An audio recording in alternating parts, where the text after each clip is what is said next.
Halo teman-teman, selamat datang di channel Nutrisiku.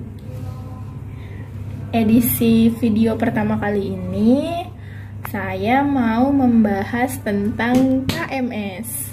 KMS atau dengan kata lain Kartu Menuju Sehat. Pasti ibu-ibu sering lihat nih kalau lagi posyanduan atau ibu-ibu yang bawa anaknya ke klinik atau ke bidan, biasanya untuk menuliskan kenaikan berat badan anak atau melihat perkembangan pertumbuhan anak, kita pakainya KMS. Nah, KMS ini ada beberapa bagian, ya, bisa dilihat dari atas sampai bawah. Banyak banget tulisan-tulisannya. Kita mulai dari atas dulu ya.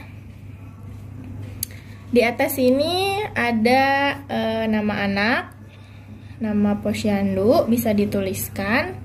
Kemudian selanjutnya ada grafik. Nah, grafiknya ini warna-warni. Ada warna kuning yang atas, ada warna hijau muda, ada warna hijau tua yang tengah, hijau muda yang bawah, kuning yang bawah, dan garis yang warna merah nih, sangat tipis garis warna merah. Oke. Kemudian di kanan dan kirinya ada angka. Angka ini merupakan berat badan balita, di mana satuannya menggunakan kilogram. Oke, selanjutnya di bagian bawah kita bisa lihat di kolom pertama ini ada umur ya, satuannya bulan. Kita bisa lihat ada usia 0 sampai dengan 24 bulan. Nah, kalau kita balik, kita akan menemukan usia 24 sampai 60 bulan.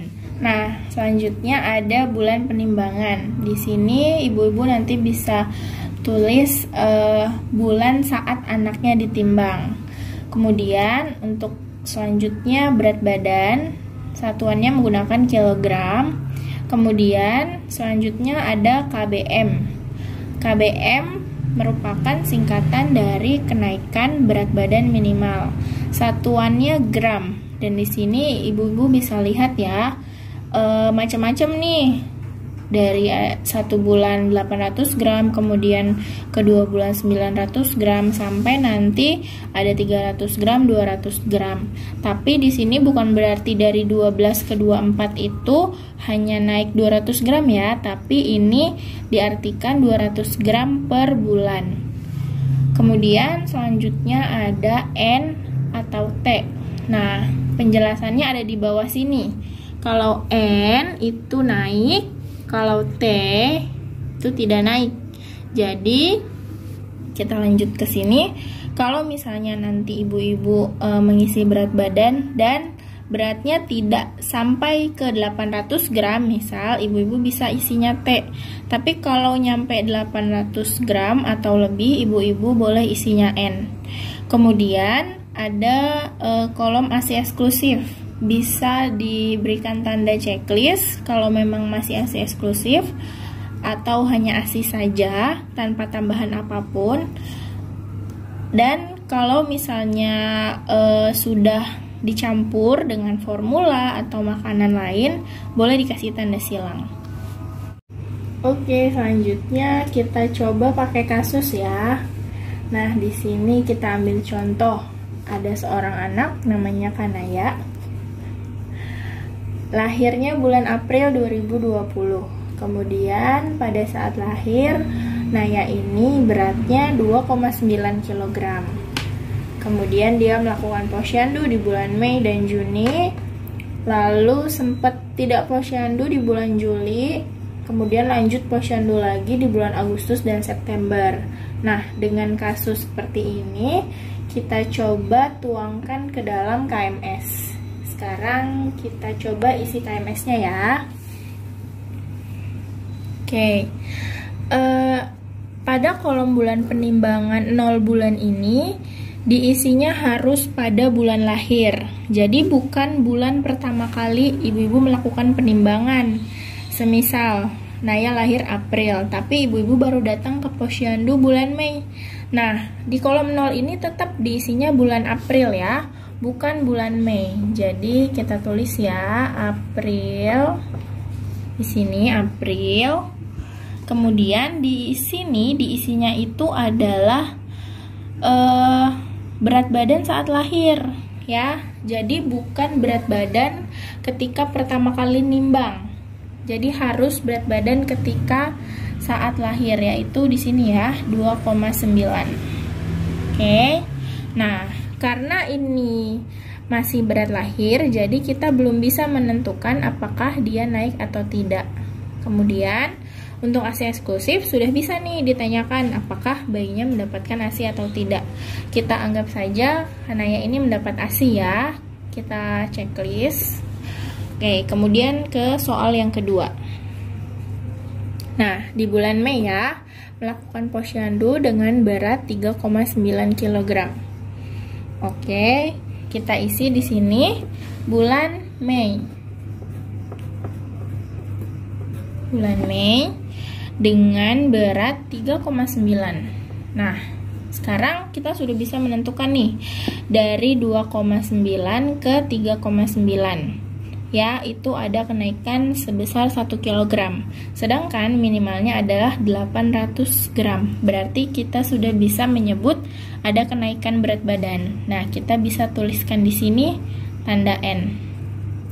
Kemudian tetap kita tanyakan lagi apakah anak ini masih ASI full atau sudah dicampur. Kita anggap saja dia masih ASI full ya. Oke, kita kasih checklist. Kemudian lanjut di bulan Juni. Bulan Juni melakukan posyandu dengan berat badan 4,5 kg. Kemudian kita isi di sini bulan Juni dengan berat 4,5. Oke.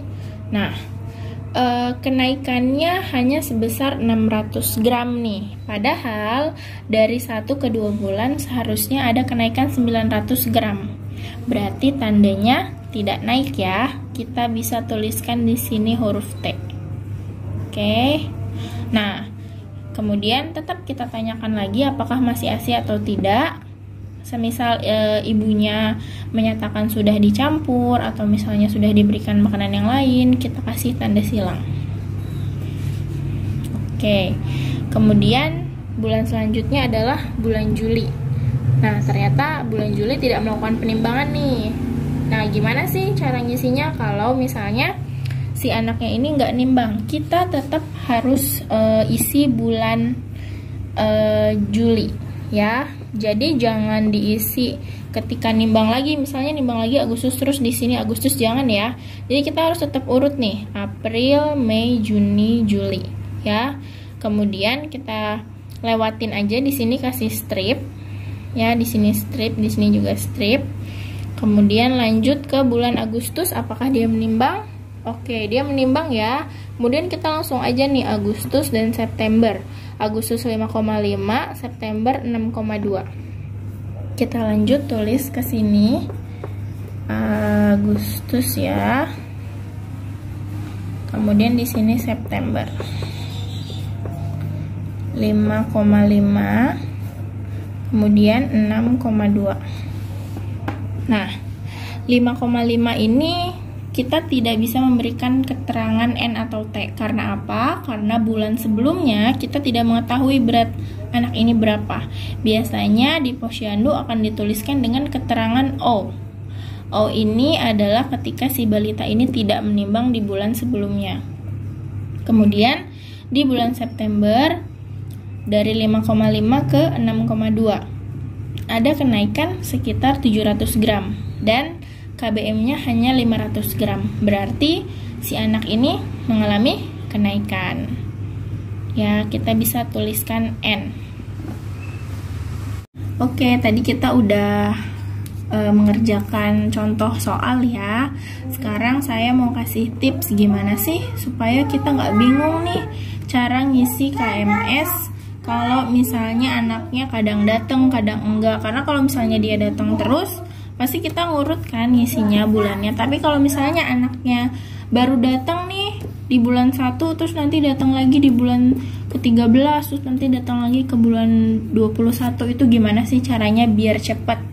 Nah, yang pertama kita tanya dulu tanggal bulan lahir.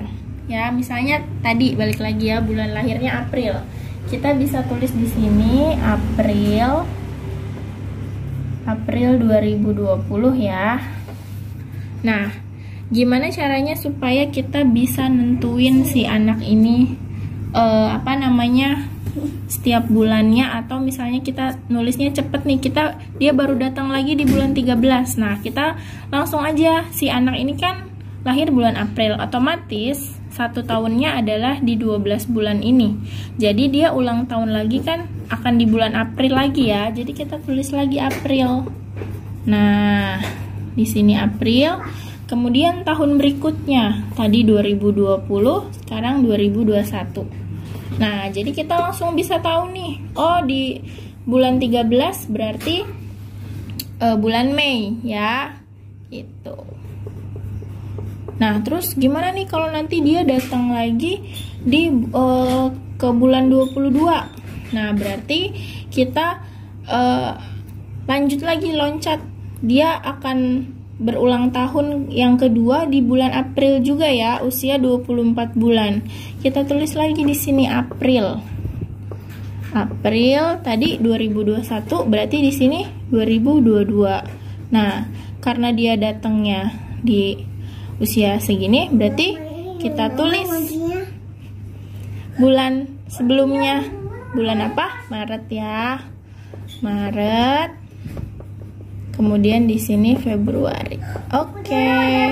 Itu sedikit tips dari saya gimana supaya ibu-ibu nggak bingung ketika ada anak yang datangnya belang-belang gitu. Jadi kita tinggal langsung tulis aja 0, 12, 24 dengan bulan yang sama tapi tahun yang berbeda dan ditambah 1, 20, 21, 22. Nah, kalau udah tahu seperti ini jadi lebih gampang buat ngisinya ketika anak itu datang, oh usianya berapa bulan ya gitu. Karena kadang anak atau ibu-ibu yang ditanya usia anaknya berapa, biasanya jawabnya bulan depan 3 tahun. Tapi ibu-ibu ini kurang bisa menjawab dengan bulan, padahal di KMS itu keterangannya bulan seperti itu. Jadi mudah-mudahan ini tips dari saya bisa bermanfaat untuk ibu-ibu. Oke, setelah tadi kita udah ngisi kolom yang bawah, nah seharusnya tadi ketika kita isi kita harus lanjut plot ke atas ini ya.